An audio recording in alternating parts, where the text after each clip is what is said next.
د خپل ښځه دې ولې وژله؟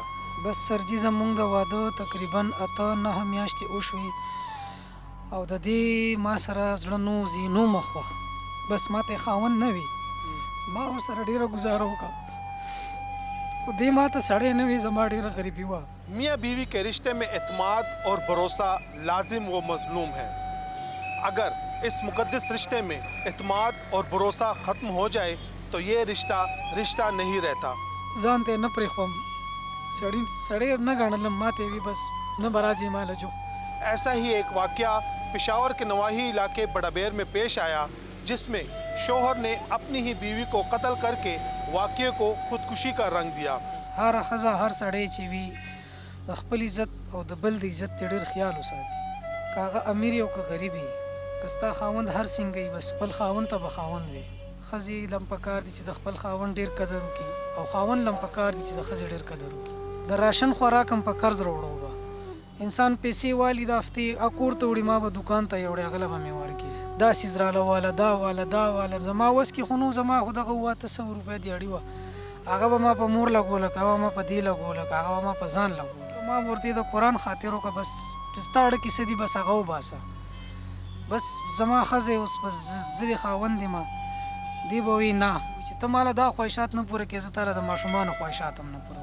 ملزم نے تو اپنا جرم میں چھپایا تھا تو صرف 302 کی دفعات شامل ہے یا ایف آئی آر میں اور کچھ دفعات بھی شامل کی گئی؟ بسم اللہ الرحمن الرحیم. آج ڈیجیٹل کے پروگرام جرم داستان سے میں ہوں احسن اعوان. ناظرین، میاں بیوی کے رشتے میں اعتماد اور بھروسہ لازم و مظلوم ہے. اگر اس مقدس رشتے میں اعتماد اور بھروسہ ختم ہو جائے تو یہ رشتہ نہیں رہتا. ایسا ہی ایک واقعہ پشاور کے نواحی علاقے بڑا بیر میں پیش آیا جس میں شوہر نے اپنی ہی بیوی کو قتل کر کے واقعے کو خودکشی کا رنگ دیا. یہ قتل واردات کیسے ہوئی تھی یہ تمام ڈیٹیل میں اپنی اس رپورٹ میں آپ کو دکھاؤں گا، لیکن اس سے پہلے اگر آپ نے ہمارا چینل سبسکرائب نہیں کیا تو ابھی ہمارا چینل سبسکرائب کریں تاکہ ہماری ہر آنے والی ویڈیوز آپ تک پہنچ سکیں.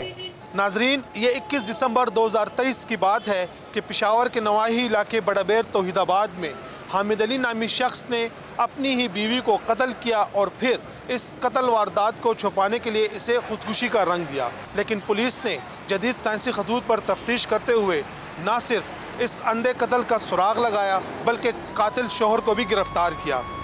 ہم قاتل شوہر سے بھی بات کریں گے اور پولیس آفیشل سے بھی موقف لیں گے، تو ہمارے ساتھ ہی رہیے.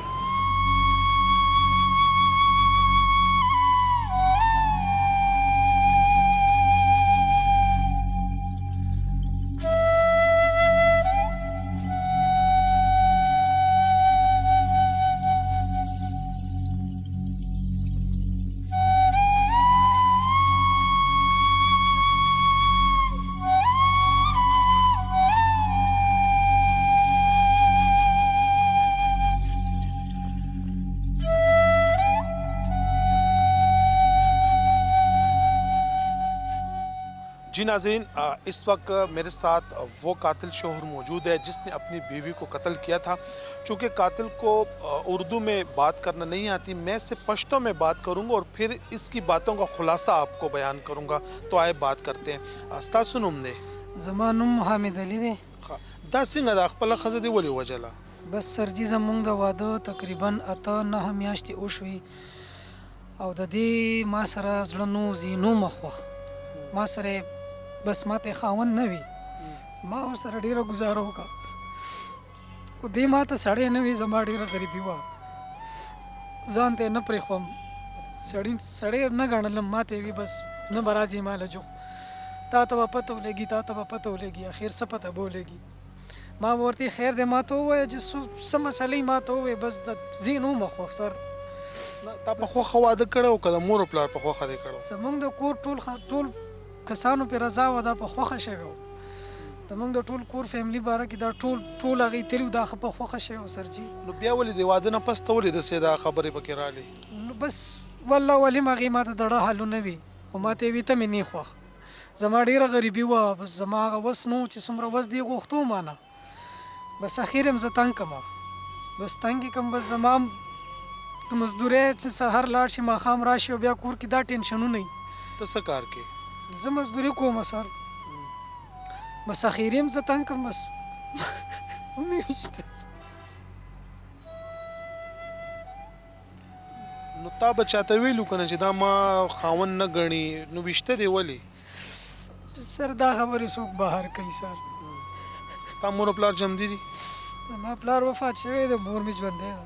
مور ته دې ویلي و چې یاره زما دا ښځه ما خاوند نه ګڼي؟ نو بس ما خو وی دا به سمه شي سر، ما خو وی زه بس کیسه به زما د دې ترمنځ حل شي.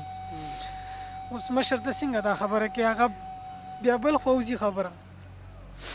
نو بل څوک یې خوښ و که نه څه خبره وه د څه پوهېدې ما ته یې وی ته مې نه یې خوښ. آخر وجه څه وه؟ بس زما ډېره غریبي وه سر، او د هغې پیسو میسو دغه بس زما نه شو پوره کولی سر. بیا دې څنګه ووژله؟ بس کمره کې بند کو ځان، بس زه هم ورپسې ورغلم سر. بس ما یو ډز مې پې وکړو، ما خو وی زه دا به سمه شي، بچ به شي، به زخمي به شي، مړه به نه شي. بس هغه ولګېد او بس مړه شوه سر. بس اوس لکه تا ویل چې زخمي به شي، لکه مړه کوله دې نه؟ نه ما خو بس سمه به شي سر. تمانچه دې کوم ځای نه راوړې وه؟ تماچه سر کور کې وه مونږ سره. نو تا خو بیا پولیس ته دا بیان ورکو چې یاره دې خودکشي کړې ده، نو ځان دې بچ کولو؟ یریدو سر. نو بیا څنګه ونیولې شوې؟ بس ونیولې شو سر، همداسې ونیو. اوس ته څه ویل غواړې، لکه کار دې غلط کړی دی؟ بس زه دا ویل غواړم چې سر هره ښځه هر سړی چې وي د خپل عزت او د بل د عزت ته ډېر خیال وساتي، خاص کر که هغه امیر وي او که غریب وي. که ستا خاوند هر څنګه وي بس خپل خاوند ته به خاوند وي. بس چې مخکې څه شوي بس چې بیا انسان واده وکړي هغه بیا بل شان شي. بس دا زما پیغام دی سر چې د خپل خاوند د خپل ښځې لم پکار دي چې د خپل خاوند ډېر قدر وکړي، او خاوند لم پکار دي چې د ښځې ډېر قدر وکړي. غلطو لارو چارو غلط انجام وي. بس دغه زما پیغام دی سر جي. او لکه تا نه به خپل کور والا څه خواهشاتو اظهار کولو؟ بس د ډېرو شیزونو اظهار به کولو، او هغه زما وس کې به نو. مثال ډېرو غټو شیزونو 100,000 10,000 ډیمانډ به وکړو، ما سره به نه وي. پیسې به یې غوښتې؟ شیزونه میزونه شیز بس به یې هم غوښتو، خو ما سره خو به نو، ما به د کومه راوړه سر. مونږ خو به د راشن خوراک هم په قرض راوړو. به انسان پیسې والي د هفتې کور ته وړي، ما به دکان ته یې وړي، هغه له به مې ورکړي. په ما باندې تر اوسه پورې د واده قرض هم دی، 45-50 هزار روپۍ په ما قرض دی. مور مې بیماره وه او دی به ما نه خواهشات کول، پیسې به یې غوښتې، شیزونه به یې غوښته، نو ما خو به د مور علاج هم کولو. زما خو دومره وس نو چې ما به د دې هغه خواهشات پوره کول. بس هغه زندګي وه زمونږ روانه وه، بس د دې هم ګزاره کېده. زما هم خو دې بیا داسې شروع کړه چې ما ته یې وي دا څیز راله واله، دا واله. زما وس کې خو نو، زما خو دغه 700 روپۍ دیاړي وه، هغه به ما په مور لګوله، هغه به ما په دې لګوله، هغه به ما په ځان لګوله. دغه زما وس و، نور خو زما وس نو. بس نیک ولا باقي گزاره را سره. نو تا څه شک مک دی پیو چې نور چا سره به خبرې اترې کولې؟ څه داسې دې ما ته د دې خواهشاتو اظهار نو کړی. بس تپوس به دې تپوس به مې ته ډېر کولو. ما ورته د قرآن خاطر وکړه، بس چې ستا اړه کیسه دي بس هغه وباسه. بس زما ښځه اوس بس زه دې خاوند یم. دی به وي نه، ما به دې نه اکثر د بچو ډیمانډ کولو. ما به ورته یاره د بچو خواهشات زما ماشومان خوښ دي. دی به وي نه صبر وکړه، نه صبر وکړه، نه ورېږه لږ صبر وکړه. بیا به یې رانه ګرانو څیزونو ډیمانډ کولو. ما به ورته ما سره کم دي وي چې ته ماله دا خواهشات نه پوره کړې، زه تاله د ماشومانو خواهشات هم نه پوره کړم. بس په دې به زما د دې اکثر کمره کې بحث وشو. ما به ورته خیر دی، مور ته مې مه وایه، چا ته مه وایه، بس خیر دی، کله خو به ټیک شي، په ما به ته کله رحم وکړي. دی به وایي زه ګورو به. جی ناظرین، جیسے کہ آپ نے اس ملزم کی پشتوں میں گفتگو سنی، اس کا چھوٹا سا خلاصہ یہ ہے کہ ملزم کا یہی کہنا تھا کہ اس کی بیوی جو تھی وہ اسے شوہر کا درجہ نہیں دے رہی تھی، اور نہ ہی وہ اسے اپنے قریب آنے دیتی تھی، بلکہ اس سے طرح کی ڈیمانڈیں کرتی تھی. ملزم نے یہ بھی بتایا کہ اسے بچے پسند ہیں اور وہ بچوں کی خواہش کرتا تھا، لیکن اس کی بیوی مسلسل انکاری تھی. वकूए के रोज़ भी इनकी आपस में तकरार हुई और इसने उससे ज़ख्मी करने के लिए फ़ायर किया, लेकिन बदकिस्मती से वो जाँ बहक हो गई। इस वक्त हमारे साथ मौजूद हैं SHO बड़ाबेर। आए इनसे भी बात करते हैं कि मुलजिम कैसे पकड़ा गया, वारदात कैसे हुई थी। बहुत शुक्रिया। सबसे पहले ये बताइए वकूआ किस डेट को हुआ था? ये 21/12/2023 को एक रिपोर्ट मौसूल हुई है कि कगावला तोइदाबाद में एक खातून ने ख़ुदकशी की है। तो फ़ौरन अपनी टीम के हमरा हम स्पॉट पे गए।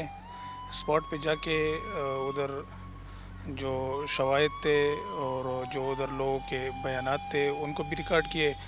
तो शवाहिद और बयानात रिकॉर्ड करने के बाद हमें ये पता चला कि ये ख़ुदकुशी नहीं है। तो उसके बाद हमने लीगल स्टेप फॉलो करके 174 के तहत दरियाफ्त शुरू किए, तफ्तीश शुरू किए।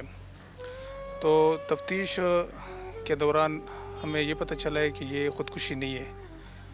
तो 28 तारीख़ को हमें ये कंफर्म हुआ है कि ये ख़ुदकुशी नहीं है, ये कत्ल हुआ है।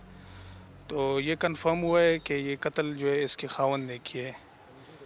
और उसके बाद फिर ये जो लड़की थी, खातून थी, इसके भाई ने भी ये दावा किया है कि बिल्कुल ये ख़ुदकुशी नहीं है, ये कत्ल हुआ है। और इस कत्ल में जो है ये इसके खावंद का हाथ है ना। तो इसके बाद उसके भाई ने अदालत में 164 के तहत बयान भी कलमबंद किए कि ये कत्ल जो है ये इसके खावंद ने किया है, हामिद अली ने।